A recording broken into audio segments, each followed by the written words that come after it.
right from the start, God affirms that material wealth and prosperity are essential components of Jewish communal life, Jewish contributions to the world, and potential instruments of holiness within our own family's experience and our relationship with the nations of the world.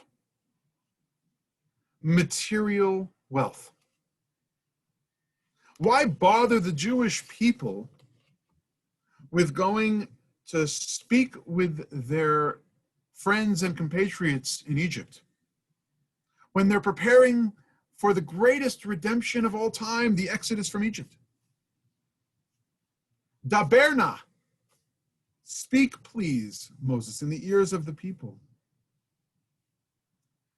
Let each man request from his Egyptian friend, and each woman from her Egyptian friend, vessels of silver and vessels of gold. How could it be that God directs Moses to speak with the men and women of Israel who are fast packing and fearful of their lives when it comes to Egyptian authorities?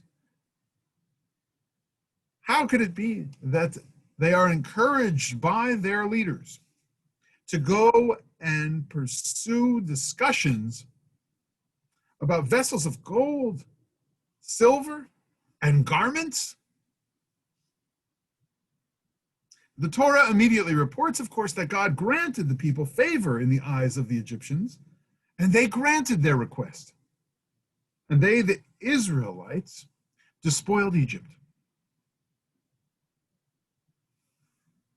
Why is it that God specifically asks the Israelites in this moment of national history making to accumulate material wealth and grow their prosperity in such a fashion?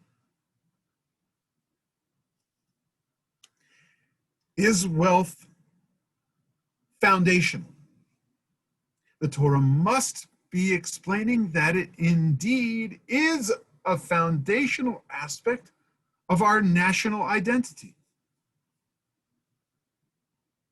In fact, God had promised so long ago to Abraham and the patriarchs and matriarchs that one day the Jews would find themselves enslaved in Egypt. But in the end, after all that, your descendants will leave with great wealth. Ibn Ezra states it simply. In his commentary, he explains that to whom God wishes to give wealth, Kadosh Baruch Hu, the Lord, does indeed grant that material gain and can transfer at any moment. But the verb that Moses used in speaking with the people about the silver, the gold, and the garments was lish'ol. Go and speak to your neighbors about whether you can lish'ol, you can ask for or borrow these items of wealth. Now, there's quite a difference between ask for and borrow. And moving beyond an Ibn Ezra understanding that God just had in mind to transfer wealth at that moment, to teach a lesson that a nation is about gaining prosperity. I mean, we measure success of nations in GDP. We know that investments of material wealth in holy pursuits is an essential aspect of building the societies we so desire. We have commentators who return to these very verses and this issue within the story of Exodus and want to tease out the ethical ramifications of Moses sending people to the Egyptians in order to ask them for gold, for silver, for garments, and for that material gain. In thinking about the matter, Vayishalu, they shall request. The question is raised. Was the wealth transferred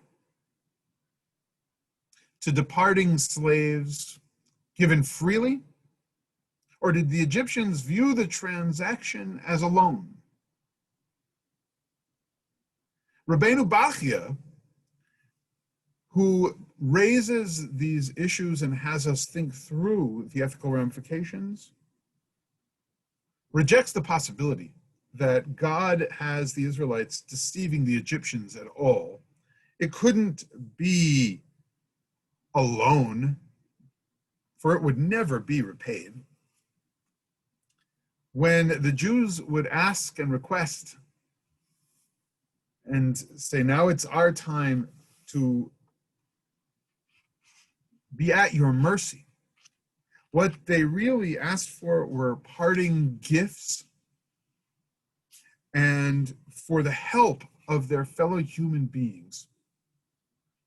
Not to lend them items of wealth, but to give them freely as gifts for the road. What is explicit in the Torah is not easy for human beings to ask one from the other.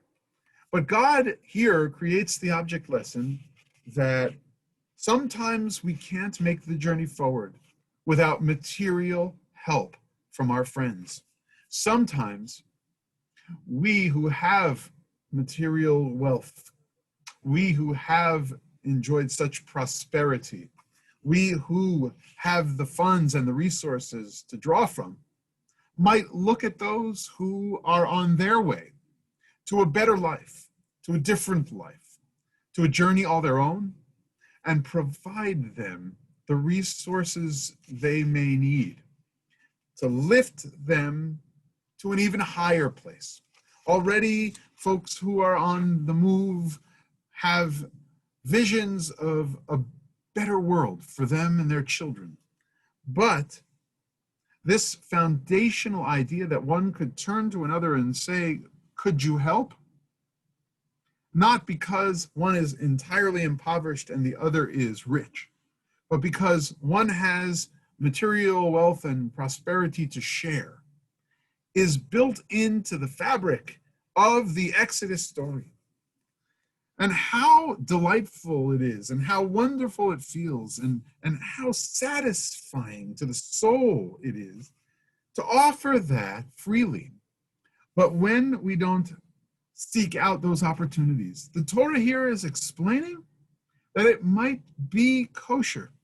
Of course, I say might because there are ethical dimensions to consider, but it is kosher to turn and say, could you help me get through this journey I'm about to embark on by granting me of yours a gift that will help us sustain life and even sanctify life. It's with the gold and the silver and the garments and the fabric and the colors that the Jewish people will be challenged in their freedom.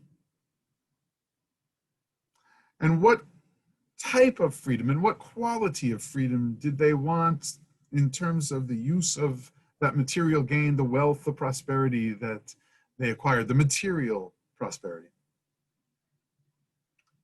The Torah subsequently shows us that it can either be used for idolatrous purposes and thusly for evil, or holy purposes and sanctifying God's name. Of the gold, a calf was created.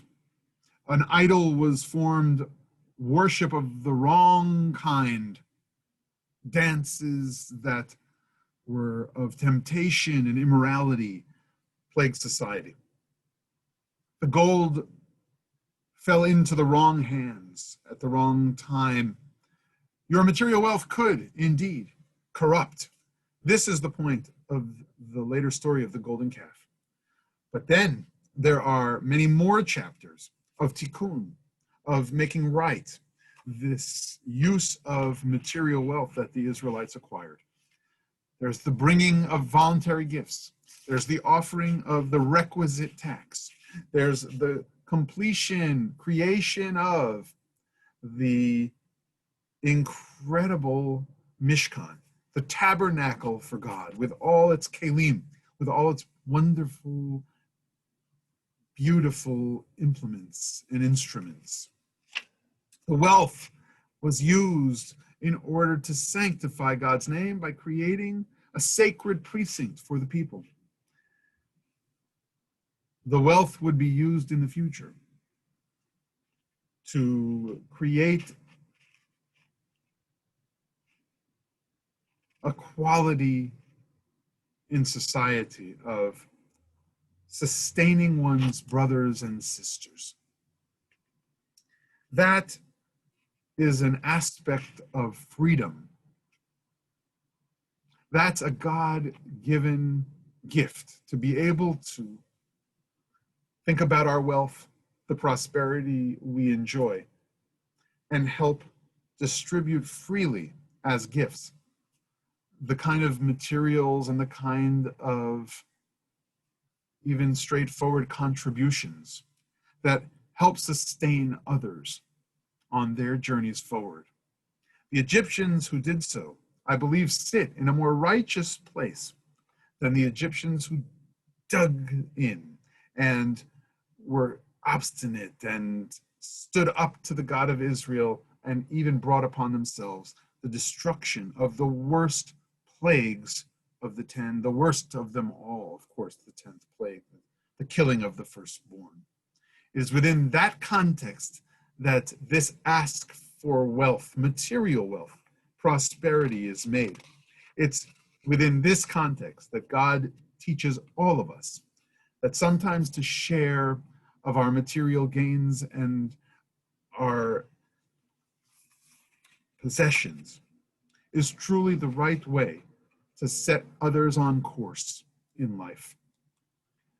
In that way, when we give freely, we use what we've accrued, the wealth we've accrued, for the holy purposes, the sacred and the sanctified, as opposed to the immoral, the evil, or the corrupt. That's why God didn't derail the Jews. Moses didn't derail the Jewish people on their exodus out. There were lessons being taught all along the way, even amidst the greatest moment of the exodus itself. May we merit to be able to share our prosperity and our wealth with those most in need and those whose journeys could be uplifted through our contributions. Shabbat Shalom.